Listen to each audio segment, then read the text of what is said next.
Man šeit ļoti patīk. Nākšanas jautājums ir, nākšanā metro es sagaidu ļoti daudz tēju un 900 jauniešus.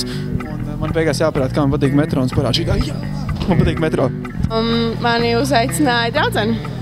Tāpēc, ka šeit ir ļoti forša atmosfēra un es gribēju satikt visus savus draugus. Un te ir vienkārši tik garšīgi tēja un...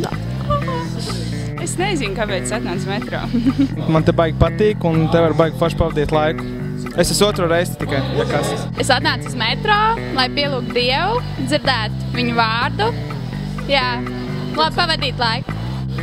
Tāpēc, kad es izdomāju, ka šodien jānobasto treniņš un jāpabaro savus smadzenes tā vietā, lai pabarot muskuļus.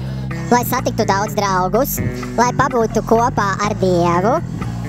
Es atnācu uz metro, tāpēc, ka šeit ir foršākā jaunieši Rīgā un garšīgākā tēja, bet visgaršīgākā tēja Rīgā tiešām nopietni.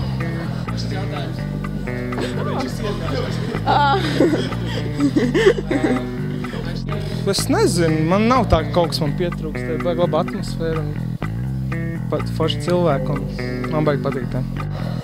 Kaut ko jaunu. Kaut ko jaunu, interesanti. Bet īstenībā viss ir interesants, man ļoti patīk.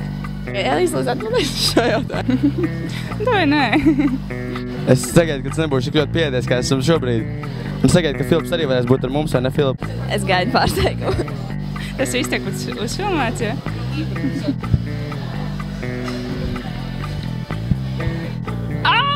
Jē!